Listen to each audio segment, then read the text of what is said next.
Hello, BookTube. I have a book tag for you today. Haven't done one of those in a while, or so it seems. This is the Murphy's Law book tag, which was created by Ben Sanders, and he tagged me. And it's all prompts grouped around Murphy's Law, which states that, as Ben helpfully explains in his video, anything that can go wrong will go wrong. And of course, I needed no explanation of Murphy's Law. There's a reason it's called Murphy's Law. It was invented, patented, and field tested by the Irish, and I know it well. The main underpinning of Murphy's Law is something that other nationalities tend not to understand quite so well, which is that impersonal forces of nature and inanimate objects are capable of conscious decisions and don't like you. Prompt number one. He takes you through a really bad day. Some items of which are alien to me, but we'll muddle through. Prompt number one: you wake up late for work or school. It wants a character who starts off on the wrong foot. A little alien to me because I don't wake up late for anything, and also work and school are distant memories to me, thank God. But instead of a character who starts on the wrong foot, I want a book that starts off on the wrong foot. And one of the ones that I have in mind, it's been a pain in my neck since forever. And it's also a pain in the neck to teach because it's impossible to get around this thing. And that's The Scarlet Letter by Nathaniel Hawthorne. It's a brilliant book. Don't get me wrong. It isn't his most brilliant book. There is scarcely a work of fiction in the American catalog that is as weird and powerful and genius as The House of the Seven Gables. Not The Scarlet Letter, which is a fairly simple morality play, but even so, it's very moving and very memorable, and it's prefaced by a 40-page chunk called The Custom House, and Hawthorne put it there. He could not be induced to remove it and maybe expand the resulting tale to fill the rest of the space. Instead, it's stuck there like a carbuncle on a model's face, and it has no connection to the story of The Scarlet Letter. It has no connection to the woes of Hester Prynne, and yet it's stuck there at the front of the book. So generations of English students have had to figure out why it's there and draw one tendentious case after another, connecting it to the book. Though all those cases are wrong. If anyone tells you, if one of your college professors tells you that the Custom House is somehow artistically, ineffably linked to the events of The Scarlet Letter, they're wrong. And they might even be drunk. It's just stuck there. And I always tell people who are picking up The Scarlet Letter for the first time, students or people who are out of school, skip it. I know it goes against your readerly, anal, retentive habits, but skip it. Just completely skip it. I don't know how many of them do. If you don't, it's likely that you will not get past it, and it's very likely that you will never read Hawthorne again, and those are both a shame. But anyway, that's number one. Number two, you spill your morning cup of coffee. A character who is never in a good mood. This is another alien thing to me. I don't drink coffee. I don't indulge in artificial stimulants of any kind, and I've never really understood the appeal. The from what I hear from coffee drinkers, the energy that it gives you feels very artificial. It feels like someone, like a puppeteer, is making you more energetic. It doesn't feel organic. It doesn't feel like it comes from inside you. Which doesn't sound pleasant to me at all. But Ben had his cup of coffee right within arm's reach in his videos, so he clearly thinks differently. And as far as a character who's never in a good mood, when I was thinking about this question, I realized when you think about it, almost no fictional characters are known for being in good moods. It's something that authors avoid, and when they try to do it, they usually do it poorly. You get the manic pixie girlfriend. You get the dude best friend who usually, I have found in fiction, a truly happy character is almost always a one-dimensional character. I don't know why that is. If any of you know examples where that isn't true, let me know in the comments, because I would love to read a convincing happy character. But in terms of a character who's always in a bad mood, I went back to the essence Eeyore from Winnie the Pooh. who's never happy. He often has good cause. He's often missing his tail. How would you feel? But anyway, prompt number 3, you get a flat tire. A book that never seems to go anywhere. This is, again, a little bit of an alien prompt for me because I don't drive. I've never sat behind the wheel of a car in my life. So I don't know the heartache of getting a flat tire. I'll take your word for it. It sounds terrible. And as far as books that go nowhere, oh my God, the number of candidates are just endless. What about the middle 40 books in Robert Jordan's Wheel of Time series, or how many there were? You've got the first 3 books that get worse and worse as they go along, slower and slower as they go along. And then at the beginning of the 4th book, you have achieved absolute zero. So there's no molecular movement anymore in the book, and it's 700 pages long. And then it's followed by an 800-page book in which nothing happens at all. And then another one that's 800. But it takes until 6 books, 7 books, 8 books until Brandon Sanderson comes along and starts to kill people. But there's also The Golden Bowl, Henry James. Oh my God. I wandered in that book as in a desert. And I've wandered in deserts. I prefer wandering in deserts to wandering in The Golden Bowl. Or when we talk about books that go nowhere, well, we could summarize them all in 2 words now, couldn't we? Alice Munro. Let's go on, shall we? Prompt number 4. You get to work or school late. And, of course, you're met by someone who has to harp on you for that fact. And this is he wants a character who seems always to nag. And for this, I chose Mrs. Prouty from Anthony Trollope's Barchester Towers. The dragon in the book. It's a truly great Trollope character. Comedic, but a terror to everyone in the book. Just if you haven't read Barchester Towers, you should put it on your list for 2017 and get to it right away. Prompt number 5. You just got a ton of work done, but your computer dies and it all vanishes. I've had that happen to me, and it's not pleasant. The feeling in the first minute is sheer white-hot disbelief. And it is followed by all the stages of Elizabeth Kubler-Ross's breakdown of grief, only heightened and very fast. And the prompt wants to know who is a tech-savvy character who can come in and maybe save the day. And the first person I thought of was Scotty from Star Trek, but he's not really. I know there'll be purists among you who will say he's not really a literary character, even though he's had more pages written about him in fiction than any character in Tolstoy. But in terms of, if you want to stretch literature to include comic books, there's also Quirrell Dox. Don't know that name, do you? He's a member of the Legion of Superheroes. He's from Kolu, the planet Kolu. His code name is Brainiac 5. And he has a gigantic level of intellect. There's no technology that he can't instantly understand and manipulate. So if anyone could find my lost NaNoWriMo chapters, it would be Brainiac 5. Prompt number 6. You have to work late in order to redo the lost work. Name an author who always seems to be working on something. This is a classic Ben Sanders thing. He's always got one eye on the writing world. And for me, the thing that came to mind were romance authors. My beloved romance authors. These ladies work so hard. They work all the time, long before publishers were bailing on their traditional responsibilities of taking care of authors. We will put you on the road. We will put you up in hotels. We will send you out to Dick Cavett and the radio stations to promote your book. Long before publishers stopped doing that and just started handing authors a roadmap and saying good luck, these ladies knew that if they didn't go out and hustle, they had no one to complain about. So they did, and they do. They have beautiful websites that are well designed. They're on Twitter and Facebook all the time. They're all over Goodreads. They reach out to their fans, and not only that, but they are always working. They publish a book in 1 year, usually most of them. They publish a book in 1 year, and at that same time, the second book in that year is in galleys and is being proofread. And if you think, I trust that if you're watching this channel, you don't think this, but if you think, well, that's just a romance novel, try writing one.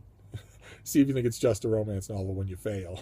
These ladies don't fail. They not only do it all the time, they do it well. I have a few names here. There's Christina Dodd, Julia Quinn, Laura Kinsale, and Elizabeth Boyle. I want to mention those 4, and I'll link them all down below because they're all worth your time. But there are dozens of others. So really puts the other genres to shame in terms of authors who are always working on something. And then let's see here. Prompt number 7. You get home and find that your water heater broke. I've had that happen. Name a book with a shower or bath scene. Sometimes I don't understand Ben's thinking at all. You get home and find that your water heater is broken. Is the thing that follows after that a bath or a shower? No. The thing that follows after that is I can't have a bath or shower unless I have it ice cold. There's a window into Ben's life. It's best left closed. I don't like the idea of easing myself into an ice cold bathtub. Thank you very much. But he mentioned you think of shower scene, you immediately think of Alfred Hitchcock's Psycho, and he made a comment that made me groan just a bit about how none of Hitchcock's movies had books.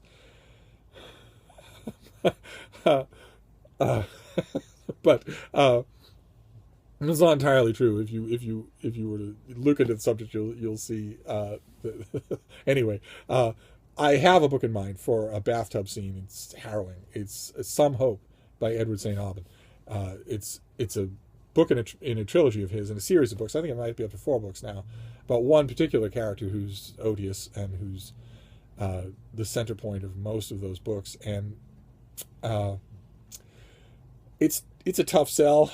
He is a brilliant prose stylist, and in Some Hope, the main character is deep in the grip of drug addiction, and the scene. There's a long scene with him in the bathtub, and he's high as a kite on heroin at the time, and it's an amazing performance of pulling the reader into the inside of a drug experience. Just where you're flailing around, you're reading it, and it's like something out of the best of Richard Price. You want to get out of it. You're reading compulsively because it's so good, but you also want to be freed from it because it's such a horrible nightmare. You can see, because of the narration that Edward St. Aubyn is giving you, you can see the havoc that the character is wreaking on the bathroom, on the floor, on the ceiling of the place below him. But he doesn't know it. The character doesn't know it. And it's just a masterful performance. Highly recommend Some Hope if you find it. And then prompt number 8. This video's going long, but that's all right. You're cooking dinner, and you set off the smoke alarm. What is a loud or angry character? This is yet another alien question for me. I almost don't cook at all. There are only a couple of meals that I can cook. I do scrambled eggs that you'll want to write home about, but almost nothing else. I'd rather read. I either order in food or, I have something cold. I very seldom fuss around in the kitchen. It's an envy of mine because I know a lot of people who are good at cooking, and it's amazing what they can do. They go to your freezer. They find stuff in there that you've had for months that you don't even think about. They put it all on the kitchen counter, start fiddling with it, and an hour later you've got a delicious meal. I would like that talent, but I don't have the patience for it, I know. And also, learning how to cook is probably not. I don't have much in the way of a sense of touch, and there are a few places anywhere in your life that more quickly bring to mind how much you need one than working in a kitchen where things are hot and cold. Things are very hot. Or when there are knives. That's not really the place you want to be if your hands feel like they're in mittens all the time. So I don't do that, but I also wouldn't cook fish at 2 a.m, like Ben said in his video. But let's see here. As far as loud and angry characters go, I have a great one. Roderick Spode from the Jeeves and Wooster stories. The closest thing we get to a villain, aside from all the doddering old squires and whatnot that Bertie always has to deal with. The closest thing we get to a villain is Roderick Spode, the leader of the Brown Shorts. A quasi-fascist muscular buffoon who P.G. Wodehouse writes the dickens out of. It's just wonderful. Then prompt number 9. You're trying to wind down after a long day, but your neighbors won't turn down their TV. Who's a hot-headed character that you would send to make them do so? I paused a little at the prompt because I wouldn't send anyone myself. I've dealt with noise problems before from people, and I go immediately myself. If you don't snap that kind of thing in the bud, you're going to deal with it forever. You will end up moving out if you don't domesticate the people who do that. They have to be dealt with right away, friendly but firmly. They have to be told, I don't want to be able to hear your music in my house. If I can, then I'm going to come back and I'm going to tell you, you seem to have forgotten what I already said to you. I want you to turn that music down all the way so that you can hear it and I can't. And I'm not coming back a third time. The next person that comes to your door on this subject will be the police. And the people that come after that will be a process server. I just look the person in the eye and make sure they know I am completely serious about this. I will stop everything in my life and devote all of it, the time, the energy, and the money, to you. If this isn't fixed immediately, you're an adult, and I'm not going to put up with this. So I would go myself. But the fictional character that I thought would be the funnest to send would be King Lear from Shakespeare. Can you imagine? In fact, let's go whole hog and take his clothes off first. So he not only rants at them in crazy iambic pentameter, but he does it with nothing on. They'd never turn their music up again, that's for sure. Prompt number 10. Finally, it's time to go to bed and end this horrible day. But when you go into your bedroom, you stub your toe. Name a book that adds insult to injury. And this prompt manages to have 2 alien elements in it for me. First, I don't look forward to going to bed. I don't. The way that this is the hints in this prompt are that you can't wait to do it. You can't wait to just surrender to your pillow. And I've known so many people in my life, countless people who have felt that way. I don't feel that way. I don't want to go unconscious. How do you know you're going to come back? And no, I hate sleep completely. And of course, the other part of the prompt that is alien is stubbing your toe. I could stub my toe right now and wouldn't even notice it. Very little in the sense of touch. So I've actually done it. I've done it in company where I absolutely crush an elbow or a toe or a knee on something, on a door jamb or a table or something like that. And a muscular teenager would look and say, dude, are you okay? I felt that over here. And then they remember, that's so weird. And you know, sure enough, a gigantic rainbow-colored bruise will show up, but no, none of that jolt of pain. So I don't so much mind if I stub my toe. Also, I guess a third thing, which is that I can resolve images with complete clarity in what you would consider to be darkness. So I don't accidentally stub my toe on something that's clearly in my line of sight. I'm ruining this. I'm nerding it all up. But the prompt, book that adds insult to injury, I actually have one in mind. It's Streets of Laredo by Larry McMurtry. It's one of his sequels to Lonesome Dove, his masterpiece that you should all read. That takes place years later, and the characters have grown old, including the main character, Captain Call. And the sheer sadomasochistic glee that McMurtry takes in not just killing his beloved old characters, but humiliating them first, isn't part of the story. You read Streets of Laredo and you very much get the impression that he is going out of his way to do this, to punish these characters for the career-defining success that they brought him. He's mad at them for being in the book that everybody talks about whenever he meets a reader. And it's not their fault. They don't know that they're in Lonesome Dove. So Streets of Laredo is actually really painful to read, and not in the way that he thinks. He thinks that he's trying to show us, that he's trying to make it painful by showing us how merciless time is to even the most valiant characters. But that's not what he's doing. Instead, he's showing us how merciless an author can be to his characters, putting them in hell and then sautéing them for a while. A disreputable performance. Had I been in the reviewing world when Streets of Laredo came out, I would have found somebody to let me go on at great length about the thing that is wrong with it. About how, if an author gets to that point with his own fictional creations, they should be taken out of his hands so that he can't harm them anymore. Same thing in the opposite end of the spectrum when an author is too fond of his fictional creations. Or when an author is done with their fictional creations, look at what George Lucas did to the Star Wars universe that he created when he went back to it. Look at what he did to it. Out of a sense of ownership. When they were no longer just his. They were ours now as well. Or J.K. Rowling, the beloved J.K. Rowling, writes 7 Harry Potter books, ends it is done with it, says, I am done with it, I'm not going to write any more Harry Potter novels, and then 4 years later, offhandedly mentions, oh yeah, Dumbledore's gay. Well, he's not gay if you read him in those books and didn't think he was. He's not gay unless he's in those books as gay. The author has no more say about the book once she's done with it than you or I do. And when they think they do, they end up saying things like that, or making things like Jar Jar Binks, or writing books like The Streets of Laredo. I don't know. We'll have to come up with a rule. We'll come up with a booktube rule, and then we'll let the authors of the world know that unfortunately you now have to apply. anyway, that you'll be happy to know is the last prompt but one. There's prompt number 11 is you complain about everything the next day to your friends. Now I do that anyway, even when I have nothing to complain about. But who do you tag? And I tag Jess at Garden Scriptorium. I tag Jen at Insert Literary Pun here. Their channels are growing, and I'm happy to see that. And I tag Adam at Memento Mori just to hear his complaints. He's not one to complain, but maybe we can make him do it.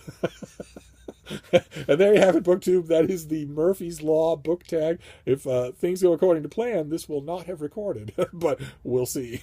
We'll hope for the best. I'll see you soon.